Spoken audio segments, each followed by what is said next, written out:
Bueno, voy a dar una introducción, un aperitivo de lo que va a ser mi próximo libro, que se va a titular Hispanoterapia. ¿Por qué? Porque los hispanos tenemos un problema. Cada vez somos más, 526 millones, el último informe del Cervantes, que hablan español como lengua materna, lengua común, pero podemos menos. Lo veremos. La cuestión es, primero voy a hacer una frase de un político brasileño que se titulaba como seudónimo Artur da Távola. Artur da Távola por el rey Arturo y la mesa redonda. Y ya empezamos a hablar del vasallaje cognitivo, ¿no? Pero este hombre decía cosas interesantes, y aquí traigo una de sus frases. Siempre que hablaba en una conferencia, pues decía esto, ¿no?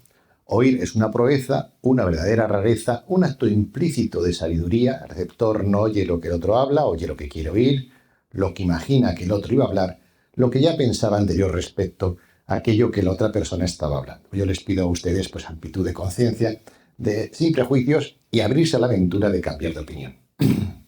Yo les intentaré convencer. La fortaleza mental de los hispanos. ¿Cuál es el estado o situación de la fortaleza mental como hablo de 520 millones? No sabemos lo que nos pasa y eso es precisamente lo que nos pasa, decía Ortega y Gasset.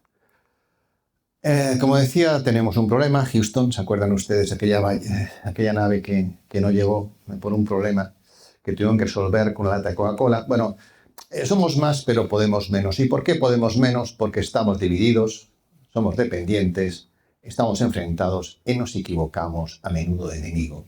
Como decía José Bartina, poeta catalán, para un hispano normalmente su mayor enemigo es otro hispano. Esto se encanta a nuestros adversarios, porque si dos hispanos se pelean, pues hay un chino o un anglosajón que saca beneficio y que nos compra barato. Y esto nos lleva a la depresión colectiva y a la baja autoestima, fundamentalmente por una lectura errónea del pasado. Hay un estudio del Pew Research Center que yo suelo citar, como es un ente anglosajón, pues tiene credibilidad, ¿no? Que habla, bueno, es una encuesta en 34 países europeos. La autoestima, detectando autoestima colectiva con unas preguntas que no voy a entrar porque son discutibles, pero según ellos determinan cuál es el grado colectivo. Si se responde sobre el 50% favorablemente a esta pregunta, es una autoestima sana. Si tienes demasiada autoestima, pues como pasa a una persona, pues caes en el narcisismo y te puede dar por invadir países, ¿no? Estamos ahí a Rusia con 69%, o puede que llegues a la pobreza. Grecia tiene una lectura errónea de su pasado en sentido opuesto al nuestro, porque se creen sucesores todavía de aquellos griegos de hace 2500 años. Como no son realistas, pues les va mal. Pero los países que les va bien, pues tienen entre 30 y tantos, 40, 50 y tantos, como Alemania a pesar del nazismo. Bueno, el país con menor autoestima colectiva de Europa es España. ¿Esto es baladí? Pues no, porque según el Pew Research Center, esto tiene un impacto en la renta per cápita. A fin y al cabo, la economía es un estado de ánimo, ¿verdad? Pero bueno, la pregunta es ¿por qué? ¿Por qué tenemos menos autoestima colectiva que Estonia, que yo sepa es un país muy respetable, pero no conectó los dos hemisferios, no hizo que el mundo se conociera a sí mismo, no tiene la Escuela de Salamanca, traductora de Toledo. Bueno, primera pista de por qué necesitamos hacer historioterapia. Esto en el mundo hispanoamericano, no sé si aquí hay alguno de Hispanoamérica, ¿hay alguno aquí de Hispanoamérica? ¿Puede levantar la mano? Bueno, pues lo siento, no tenemos ningún miembro de Hispanoamérica, pero allí encontró este otro estudio que es complementario. Dentro del Estudio Mundial de Valores es el grado de confianza interpersonal. ¿Y por qué es tan importante este grado de confianza interpersonal? Porque es lo que permite hacer negocios, crear fundaciones que funcionen, asociaciones que funcionen, y montar países que funcionen. Curiosamente, esta mañana se hablaba de los vikingos, ¿verdad?, que eran devastadores. Bueno, hoy sus sucesores son los que mayor grado de confianza interpersonal tienen y mayor confianza inspiran en los demás. Lo que nos da una pista, la cultura puede cambiar a mejor o a peor, ¿no? Sin embargo, Hispanoamérica es la zona del mundo con menos confianza interpersonal. Es decir, la gente no se fía de sus compatriotas o de los compatriotas de otro país. Una pista, esto no pasaba hacía 200 años. Donde un apretón de manos bastaba para hacer un negocio, donde todos éramos miembros de una familia católica y vasallos del rey. Éramos una familia hoy nos han destruido. Sin confianza no hay progreso. Pista. Tenemos que hacer esto, hispanoterapia. Tercera pista, se habló esta mañana también de África, de la colonización de África, está así, nosotros no tuvimos colonias. Bueno, en África, donde los ilustrados franceses, ¿verdad? Y los ilustrados anglosajones y los grandes filósofos alemanes tuvieron colonias, bueno, eso es el continente más atrasado, corrupto del mundo. Unos dirán que hace mucho calor, otros irán por la opción racista, pero hay un país, como pasa con Asterix, ¿no?, que se salva de esto, porque el país con mejor índice de alfabetización de África es Guinea Ecuatorial. Provincia española. ¿Será casualidad? ¿Qué hubiera pasado si España, como era el primer deseo de los Reyes Católicos hasta que llega Colón, se expande por África? Igual la situación era distinta, ¿verdad? Pero de esto no se habla, Como se ha dicho antes, los ilustrados no querían ilustrar a las colonias, sino todo lo contrario. No dejaron ninguna institución, no dejaron ninguna universidad. Un modelo muy distinto que el nuestro, como ya ha demostrado Gustavo Bueno, etc. Tercer motivo para hacer hispanoterapia. ¿Qué es la hispanoterapia? Bueno, es una disciplina que yo he diseñado. Hablo del círculo de la psicohispanidad o la hispanología, que sería estos 4 cuadros. Primero, la autoestima individual de cada uno de nosotros está relacionado con la autoestima colectiva de los grupos a los que pertenecemos, aunque no nos guste. Y no es lo mismo, evidentemente, estar en un club de fútbol que gana siempre que otro que pierde siempre. Incluso que pierde siempre tiene que recordar sus leyendas cuando ganaba.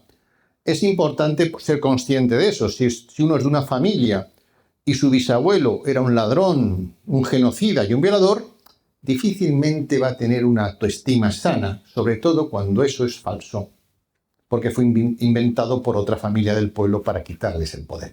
Esto es lo que ha pasado en el mundo hispano. El relato colectivo dominante influye en la psique y en la percepción individual. No es lo mismo nacer en un país que en otro, no es lo mismo pertenecer a un modelo cultural que en otro. La psicología de los grupos a los que pertenecemos influye en la salud mental del individuo. Dime lo que piensas de con quién andas y te diré lo que piensas de ti. Y todo esto lo relaciono con las características psicoculturales específicas del mundo hispano, porque un hispano no es igual que un anglosajón. Luego veremos sobre esto. Entonces, la historia es importante.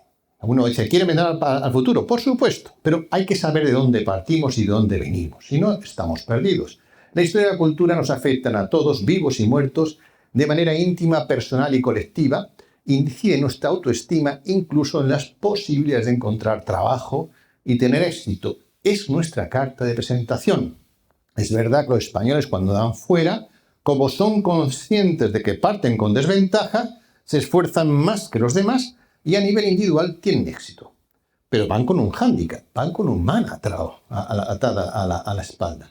¿Por qué? Mientras que a un alemán, a un francés, a un anglosajón se le da por supuesto que va a pertenecer a una cultura de prestigio y que es eficaz y que tiene una universidad tal, el español lo tiene que demostrar. Esto es parte del juego geopolítico, hay que ser consciente de con qué cartas jugamos. Paso previo, ¿por qué pensamos lo que pensamos? Es un tema que todos nos debemos de preguntar. Creemos que somos libres, pero la pregunta es, bueno, ¿hemos elegido las ideas que tenemos o cómo hemos llegado a formar el imaginario colectivo o individual que tenemos? Una pista. Esto tiene que ver con la cultura. La cultura es el software de los pueblos que conforma el imaginario colectivo de un grupo o sociedad dada. Aquí somos así. ¿Y por qué? No sé. Es un software. Es algo ahí. Pero aquí somos así. Y lo aceptamos o no. Pero aquí somos así. Claro, la psique del ser humano tiene que ver con la mente y la cultura. Y la mente y la cultura se forman con 2 tipos de programas. No voy a profundizar en esto porque daría para mucho, solo lo apunto. Hay programas neurobiológicos. Nuestro ADN y nuestra estructura mental nos hace tener unas características propias que no son iguales a otros. Pero además hay programas psicoculturales. Por ejemplo, el relato dominante. Nos creamos en un en una cultura con un relato dominante que normalmente no hemos elegido, hay que saber quién lo ha hecho, quién lo ha impuesto, y las modas. Volveré sobre esto. Les doy un ejemplo o una paradoja. ¿No se acuerdan del derecho de pernada? No está por aquí Javier Baraicoa.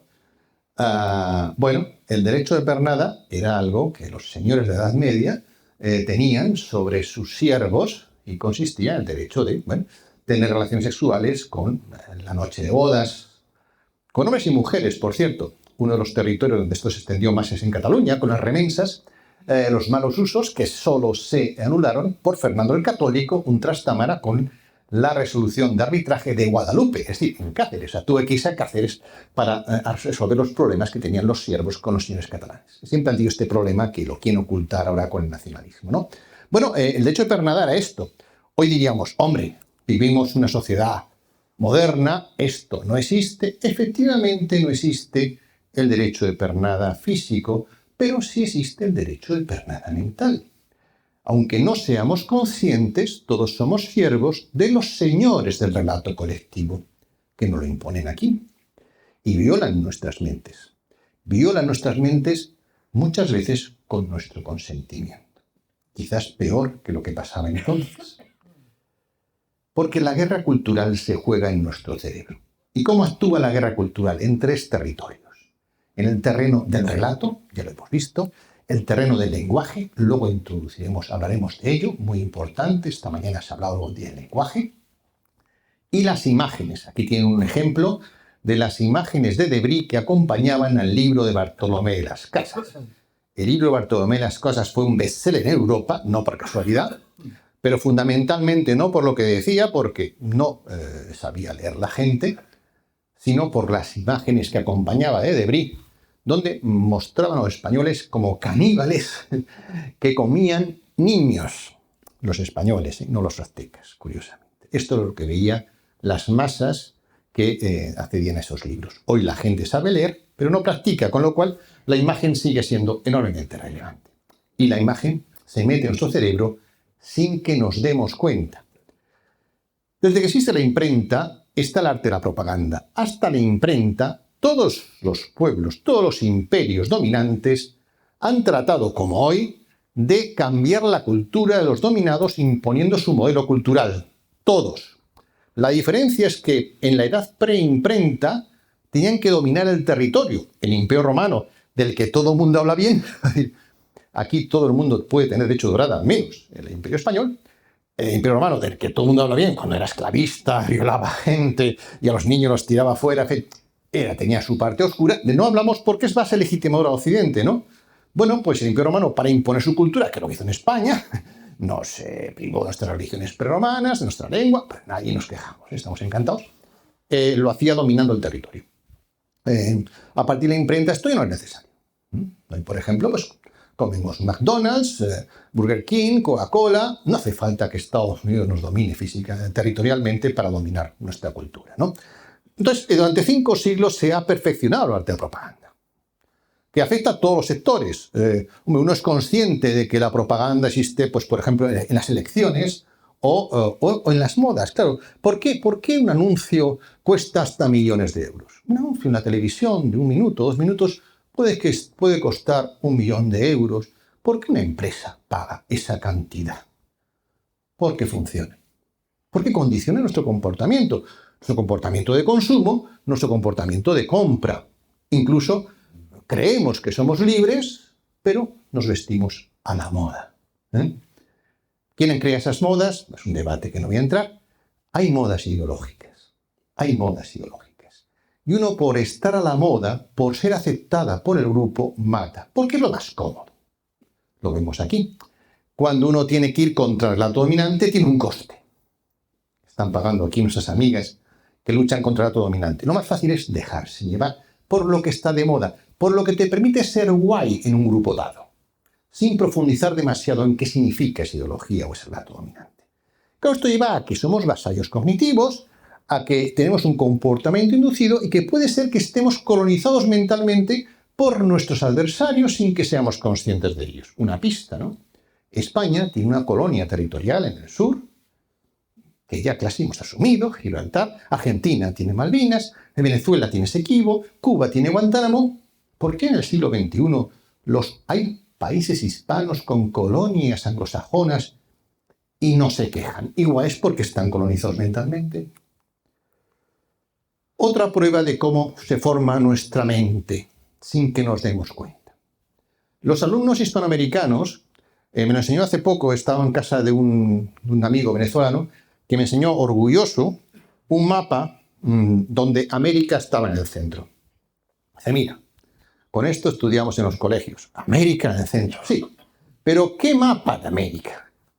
El mapa Mercator. ¿Qué pasa con el mapa Mercator? Que distorsiona el tamaño de los países. Supuestamente, como la Tierra es esférica, no puede haber, luego veremos que sí es posible, hoy evidentemente, un tamaño real de los países. Pero Mercator, ¿qué hizo?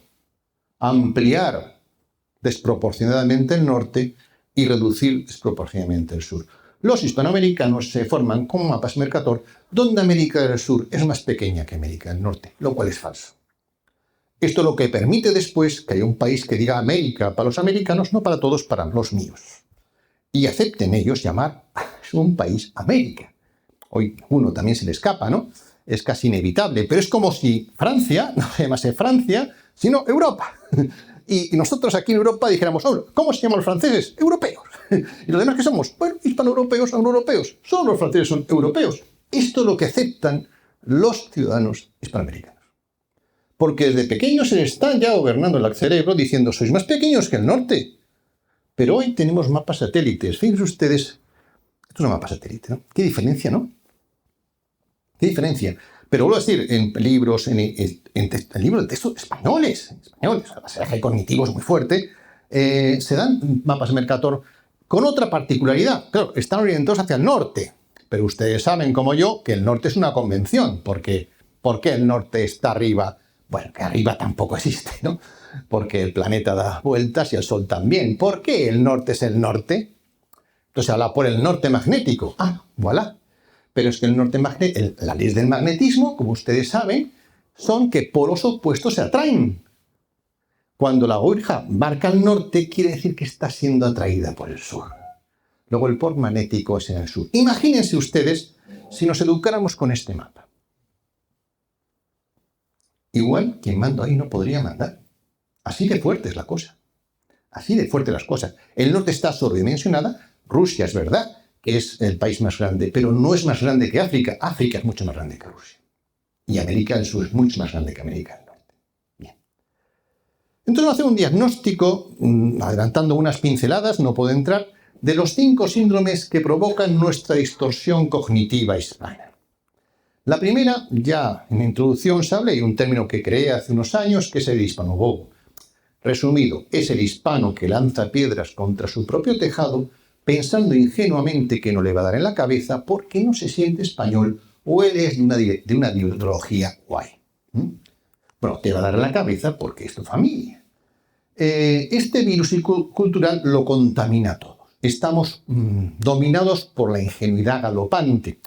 Unamuno hablaba de la envidia, también Ortega. Es verdad que la envidia también es algo que nos corroe.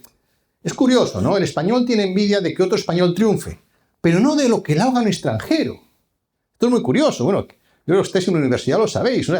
Las envidias entre académicos españoles, ¿no? ¿Quién es tal? Pero viene un norteamericano, viene un inglés, un francés, oye, le pone no, ningún problema, porque no compite con ellos, ¿no? Pero yo creo que junto a la envidia está la ingenuidad. Por ejemplo, el mundo hispano desconoce cómo funciona el mundo. Hay una frase en el póker que dicen que cuando no sabes quién es el tonto de la mesa, el tonto eres tú. Y si además hay dos que hacen trampas y sigues jugando al póker en esa mesa, eres doblemente tonto.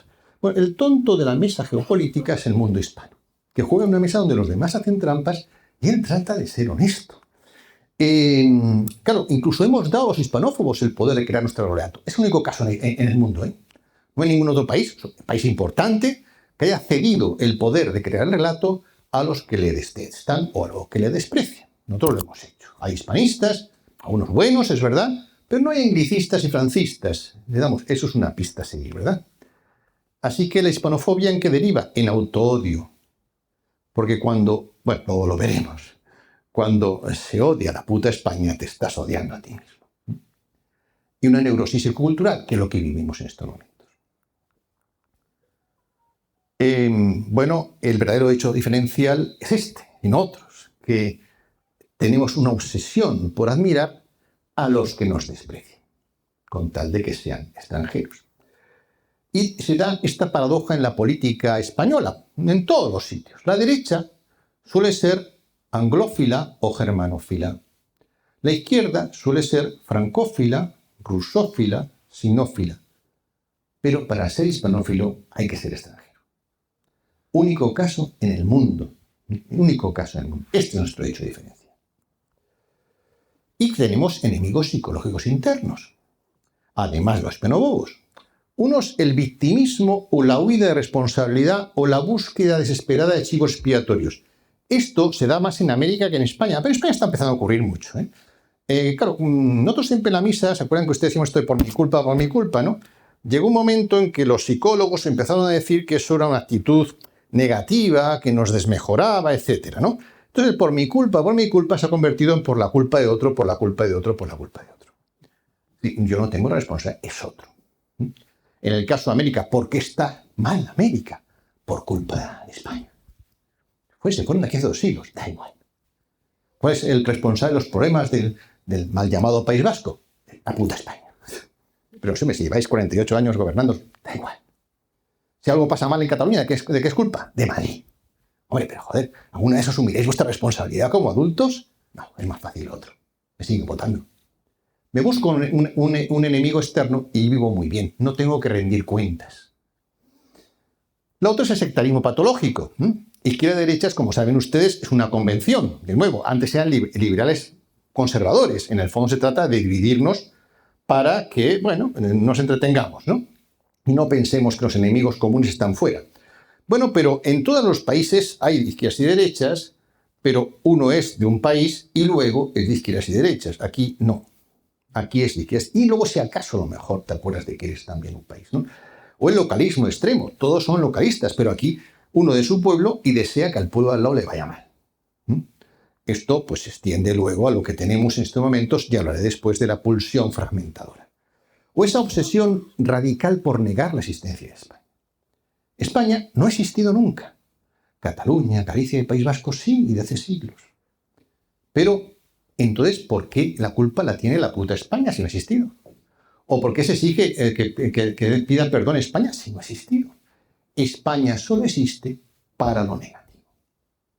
Esto da una pista de la trampa psicológica en la que estamos, ¿verdad? Cuando realmente, pues luego lo haremos, ¿no? De cuándo ha existido el País Vasco como tal, o cuándo ha existido Cataluña como nación, o cuándo ha existido... Esto que lleva a una endofobia, o un araquiri cultural, que es en lo que estamos. Es en lo que estamos psicológicamente hablando. Esto lleva a la debilidad, a la división, a la enfermedad mental. España es el país de Europa que más consume ansiolíticos. No tendrá nada que ver con esto. Barcelona es la ciudad de Europa que más cocaína consume. No tiene nada que ver con esto. Bueno.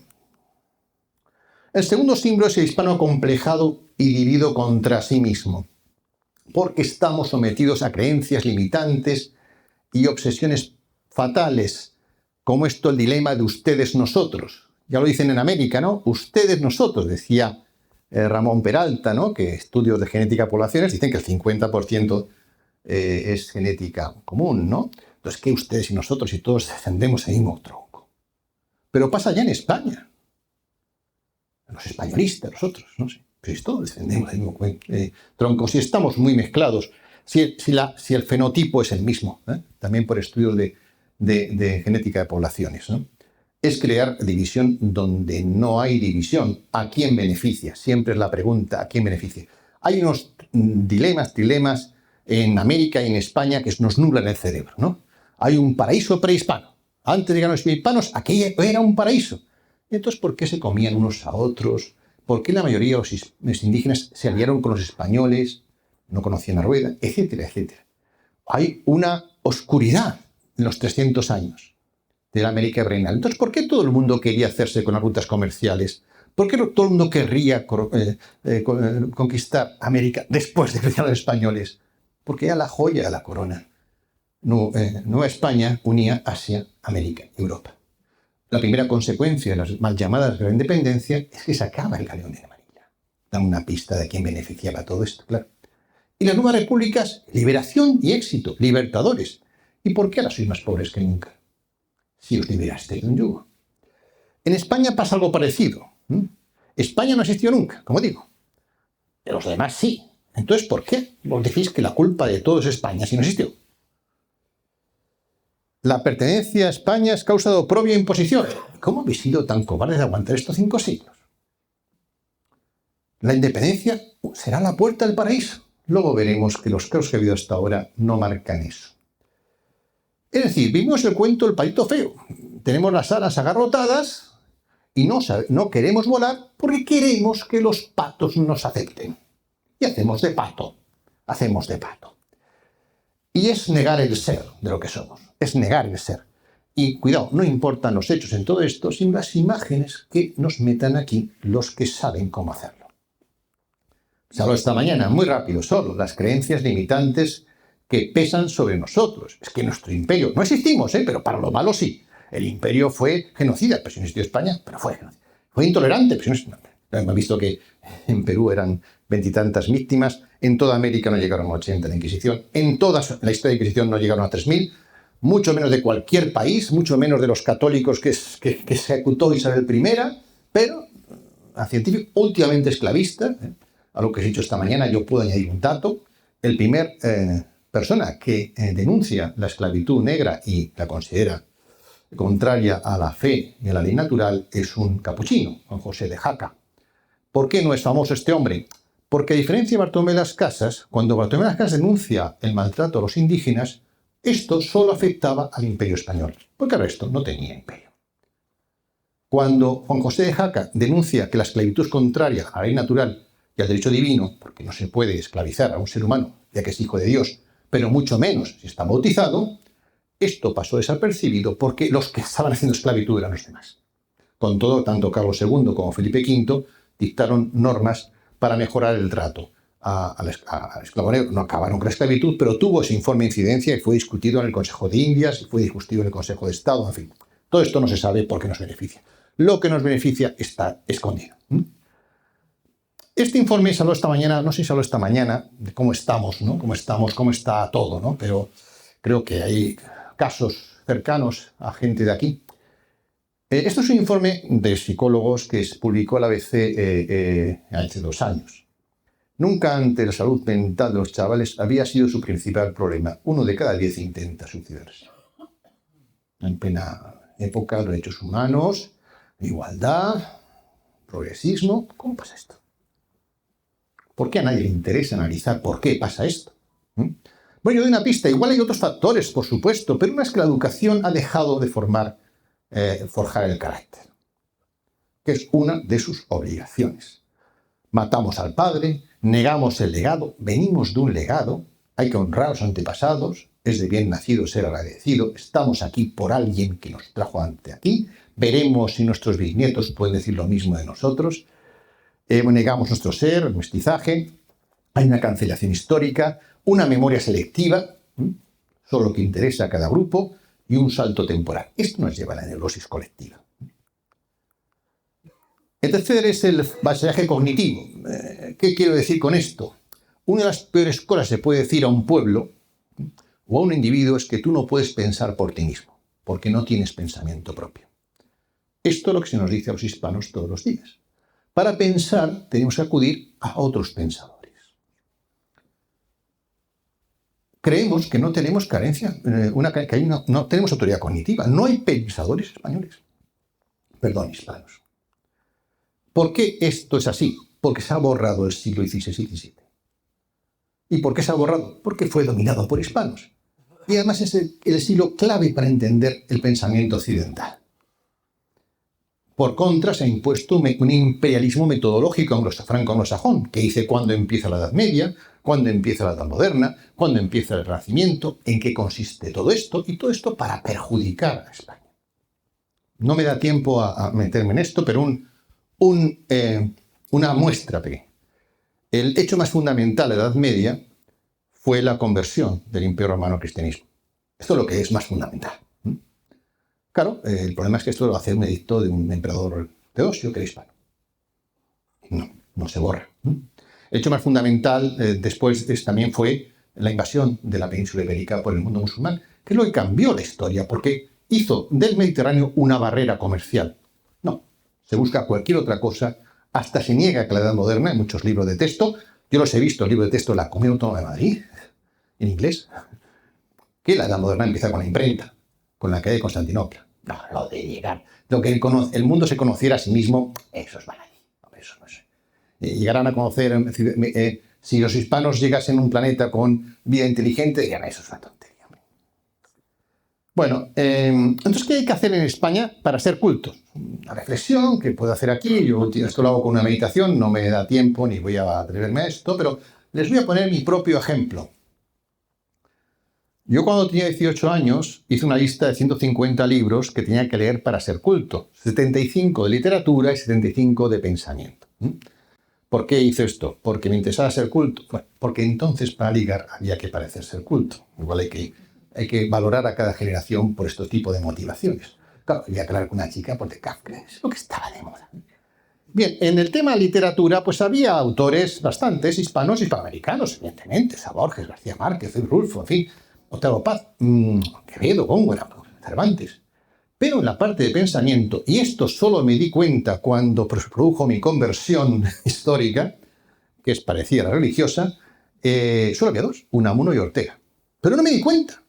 Lo importante es que no le di ninguna importancia. Otra cosa que no di importancia es cuando leí este libro de la izquierda, yo era un fan de Bertrand Russell, hasta que me di cuenta que Bertrand Russell era un agente de la hispanofobia. Pero no me había dado cuenta tampoco. Yo leía este libro, me lo leí en inglés porque lo tenía mi hermano, y que es la historia del pensamiento de la filosofía occidental, desde los presocráticos hasta el siglo XX. ¿Cuántos autores hispanos creen ustedes que cita Bertrand Russell? Pues cero. Bueno, cita a Santo Domingo Guzmán y Ignacio Loyola no como pensadores, sino como creadores de obras religiosas que sí contuvieron grandes pensadores a condición de no ser hispanos, claro. Claro, yo ahora que estoy estudiando la filosofía hispana, tengo dificultades para reducir a menos de 50 los personajes del pensamiento hispano. Pero claro, nadie me educó en esto. Y oye, uno de mis años fueron bajo el ignominioso franquismo. Nadie me dijo esto. Lo segundo es Timothy Snyder. Este es un libro de este año. Es un autor muy conocido, catedrático de Yale, experto en libertad. Este libro es el último sobre la libertad, donde se anuncia que es la reactualización de la historia sobre la libertad.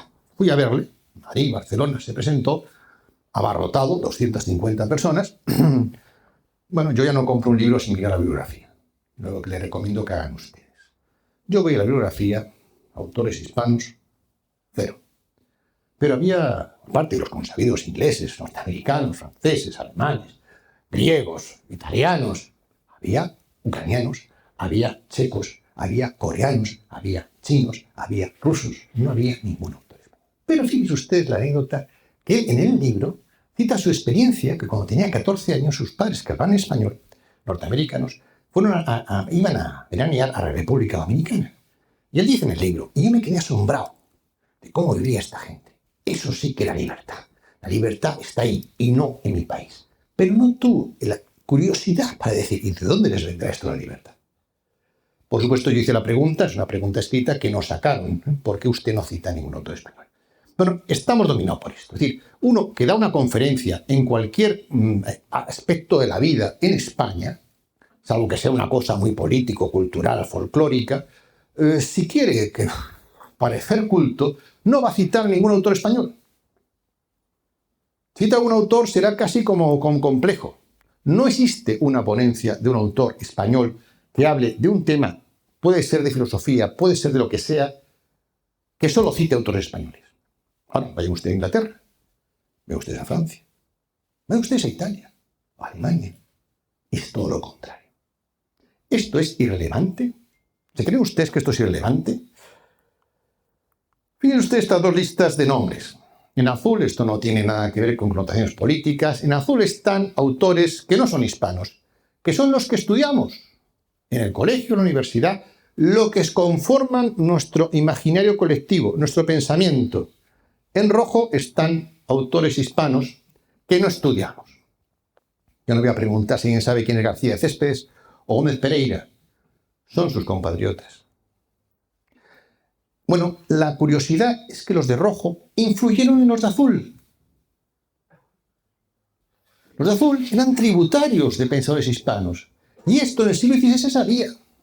Hay un artículo de Nicole Holzenthal, una autora alemana, que demuestra esto. O sea, en Alemania era normal asumir que Juan Ugarte de San Juan, en fin, los filósofos no veían tiempo a hablar de la escuela de filosofía política, ya que se ha desarrollado en este país, antídoto al maquiavelismo.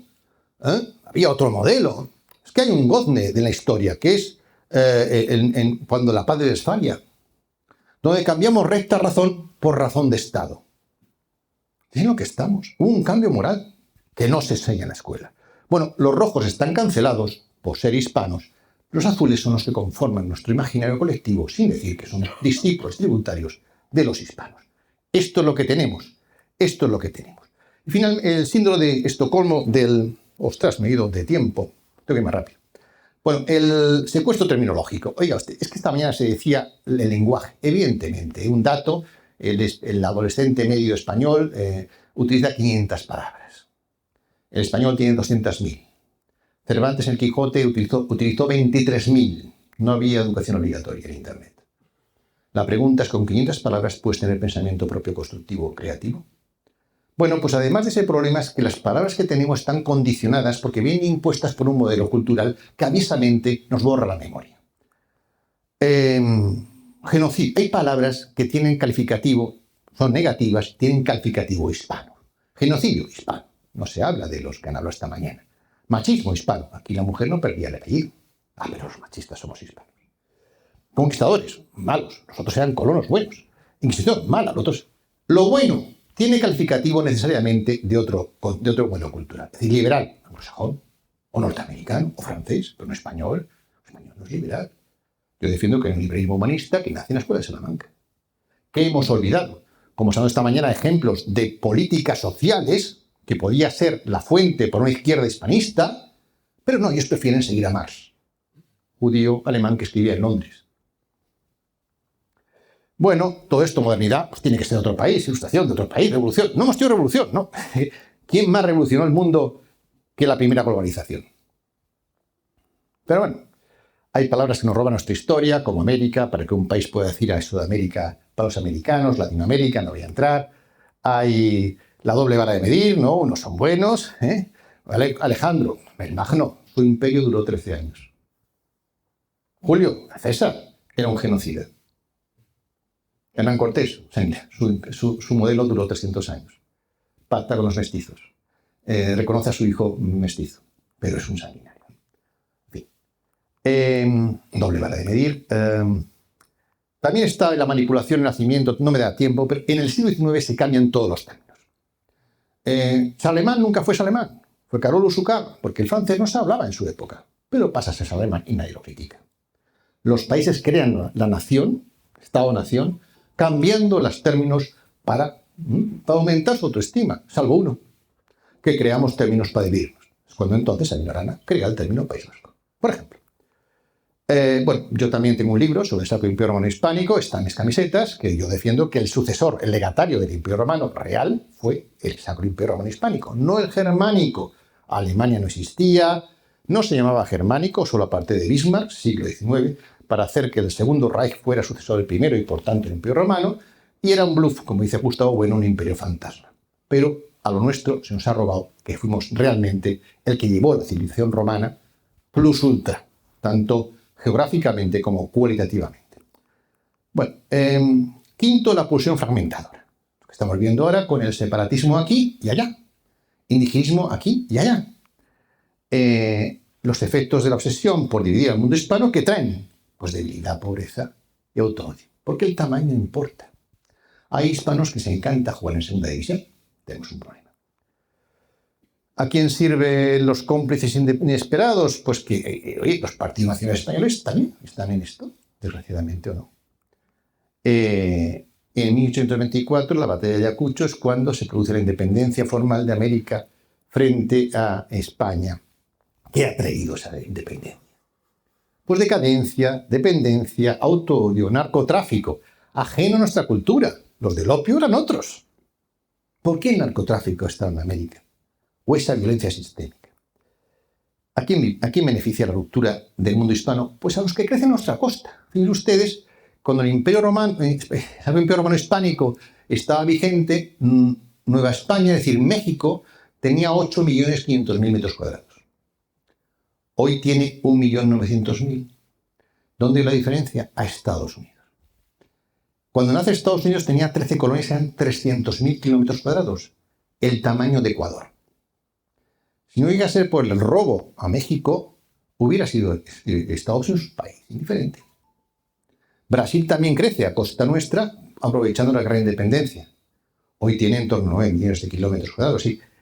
México tenía el tamaño de Brasil y lo perdió. En fin, entonces, ¿realmente sin España se vive mejor? Pues miren unos ejemplos históricos. 1640, Portugal se separa de España. ¿Para qué? Para pasar a ser una colonia británica. El Oporto ha sido un monopolio inglés hasta hace 4 días. Cataluña estuvo 11 años para pasar a depender de Francia. Lo que le dijo el obispo de Vic. Por favor, Felipe IV, venga usted y restaure la justicia de Castilla, porque aquí no hay quien viva. 1824, hemos visto división y pobreza. 1898, Cuba pasa a ser una colonia de Estados Unidos, luego se libera para ser una colonia de la Unión Soviética, y Filipinas, como se ha dicho esta mañana, entra en un genocidio que hace a Aguinaldo, líder de la independencia, decir, me he arrepentido, me he equivocado. Como Bolívar, al final de su vida, prohibió la masonería, siendo el masón, porque se dio cuenta que no le iban a dejar hacer ni la Gran Colombia ni nada por el estilo. ¿Más división? ¿Es que no aprendemos de la historia? Este año se celebran 201 años de Ayacucho, gobiernos separatistas, realmente hay algo que celebrar o mucho que reflexionar. ¿Cuál es el tratamiento que yo propongo a estos síndromes? Pues recuperar el liderazgo hispano y la hispanosofía. ¿Y por qué? Hoy, por ejemplo, es increíble cómo existen miles de cursos de coaching donde se nos dice que para ser líder hay que aprender esto del mundo anglosajón. Y interiorizamos muchos términos en inglés. Pero vamos a ver, ¿quién lideró el mundo durante siglo y medio? Tenemos que aprender los demás realmente para que nos den lecciones de cómo liderar o recordar quién hemos sido. Una pista. Existe el liderazgo católico. Seamos católicos o no, un hecho objetivo es que la Iglesia Católica es la institución más antigua que queda en pie de Occidente. Hombre, algo sabrán de liderazgo. Algo sabrán los fundadores hispanos de jesuitas, carmelitas, dominicos, Opus Dei, Kikos, algo sabrán de liderazgo. Pero eso no se estudia. ¿Por qué? Porque son hispanos. Hay que ver un nuevo método de ver la historia para elevar nuestro concepto y aprender a hacer frente a la dependencia de Estados Unidos y China, porque esa es la clave. Si no hacemos, vamos a ser el queso que va a ser disuelto entre dos rebanadas. Hay que recordar quiénes somos, recuperar la evolución global, el humanismo hispano. Hubo un Estado que funcionaba, que era justo y que, bueno, dio que, como estamos esta mañana, se viviera mucho mejor en México que en Estados Unidos, donde estaba el mundo hispano, incluso bajo los Borbones. Y abandonar el estado de víctimas, por favor. Pasar de víctimas a conquistadores. Esto suena muy mal porque conquistadores sean muy malos y tal. Bueno, conquistadores de nuestro destino, ¿no? Finalmente. Pero tengan en cuenta otra cosa. Todos han sido conquistadores. Los aztecas eran un pueblo del norte, conquistó. Los incas venció a otros pueblos. El resto de indígenas salió con los españoles para reconquistar su tierra. Todos hemos sido conquistadores. ¿Por qué no quitarnos esa pátina de complejo del victimismo, ¿no?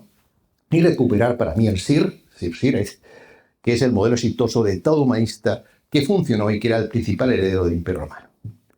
Aquí hay un camino de héroe que propongo también, el héroe hispano.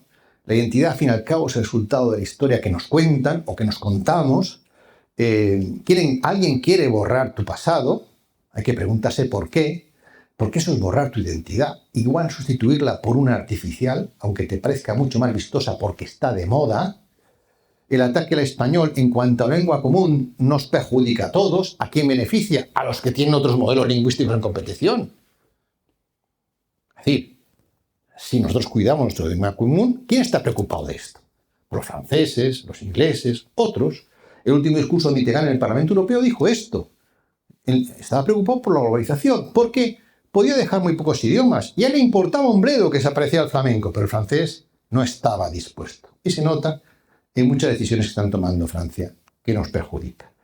En fin, cada generación vale lo que vale su capacidad de enfrentar dificultades. Decía Marco Aurelio, descendiente de hispanos, otro estoico, como Séneca, que el arte de vivir se asemeja más a la lucha que a la danza, en la medida que ante lo que le cae a uno de improviso hay que mantenerse preparado sin caerse, ¿no? El valor de referente, recuperar el pasado, te empodera. ¿Esto está en la escuela hoy? Forjar el carácter, convertir los miedos en palancas, pasar del estado de ingenuidad al de conquistador. ¿Qué es el éxito? La diferencia entre tu capacidad de enfrentarte a los problemas y los problemas. Todos tenemos una cara A y una cara B. Es fácil ir viento a favor y difícil ir viento en contra. Bueno, el reto es que cuando venga el viento en contra, seamos capaces de también enseñar la cara A. Nuestros antepasados eran capaces de viajar en barquichuelas, que hoy no iríamos ni a Ibiza, contra el viento y marea lo desconocido. ¿Cómo hemos olvidado esto? ¿Cómo hemos olvidado esto? Por cierto, antes de casarse, esperen a ver a su pareja en cara B. Es un consejo que le doy. ¿Qué calidades tenía esta gente?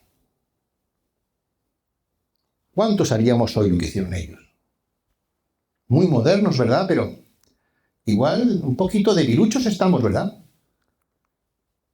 Se enfrentaban a la complejidad e incertidumbre como nadie. Antes de ningún coach nos enseñase esto, ¿verdad? No solo entonces, hace poco, ¿no? Esta es la película que hizo también Bayona, ¿no? No le dieron el premio Nobel, el premio Oscar, lógicamente, porque era premiar la resiliencia hispana, pero ellos lo hicieron posible. Todavía existe ese gen en nuestra herencia, aunque lo hayamos olvidado. Hace 100 kilómetros de aquí nació un personaje que era vasco y no por ello menos español. Yo cuando doy clases a los colegios, que sé que hay un problema entre los chavales, les digo, ¿alguien está deprimido? Aquí que levante la mano. No sé si está deprimido no va a levantar la mano. Pero yo les digo, ya el 20% de esta sala está deprimido o en peligro de depresión. ¿Pero por qué? Porque les hemos negado los referentes. Blas de Lezo, con 14 años, con 15 años pierde la pierna izquierda, con 18 años pierde la visión del ojo izquierdo, con 25 años una bala de mosquete le deja inútil su brazo derecho. No había los avances médicos de hoy, no había ninguna seguridad social, ningún servicio sanitario público, o no como lo entendemos hoy, y no se deprimió. Llegó a ser capitán general de la Armada, héroe de Cartagena. Es nuestro antepasado, pero nos están robando. Si uno se considera heredero de este personaje, realmente puede estar deprimido. El momento de reflexión. No hace falta mirar fuera para aprender a enfrentarse a la complejidad y incertidumbre. Si no quieres, decía Luther King, no voy a citar a muchos autores anglos, pero bueno, sí. Si no quieres que te suban encima, no te agaches. Pues no nos agachemos más, viajemos a hombros de gigantes hispanos que tenemos a manta. No necesitamos crear héroes de ficción como hacen ellos, con los héroes de Marvel, con Sherlock Holmes, con el Rey Arturo, con James Bond. Tenemos héroes de carne y hueso, pero no hay películas de ellos. ¿Casualidad? No hay un Hispabut, ¿verdad? Y lo otro es descubrir la hispanosofía. El pasaje cognitivo se combate con redescubriendo la hispanosofía, el conocimiento hispano. Se ha dicho esta mañana, está sobredimensionada la Revolución Francesa. Primero se cortaban la cabeza unos a otros. Eso no debe ser muy moderno, ¿no? Digo yo. ¿Había un modelo alternativo? Sí, lo había. Escuela de Salamanca, se debatía. Uno de aquí, Francisco de Vitoria, y otros, ¿no? ¿Y qué hacían? Unir fe y razón. Y fue muy moderno en su día. ¿Y se podía unir fe y razón? Se podía unir fe y razón. Pero estamos en el empalagoso halago al cabo. Hemos olvidado el ánima. Estamos en lo lógico. Y la razón crea monstruos. Y no nos sirve para enfrentarse al infinito, a lo complejo, al absoluto. Porque hemos olvidado el qué, el pensamiento simbólico. La sabiduría hispana era una combinación de recta razón, pensamiento simbólico, el ser y estar, muy importante. To be or not to be, ¿qué quiere decir? ¿Ser o ser? No, ser ya eres. Estar o no estar. Pero el mundo anglosajón desconoce esta diferencia porque no la tiene en su idioma. Y esto hace una filosofía diferente que hemos perdido porque nos la han robado, donde se premiaba también la intuición, donde se premiaba el arte, el barroco o la mística, el conocimiento directo de la fe. Era esto un catolicismo muy especial el que había aquí, diferente a otros, que también quiere que olvidemos. Pero claro que hay filósofos hispanos, desde Séneca, Lulio, Gracián, Suárez, Victoria, Unamuno y tantos otros, ¿no?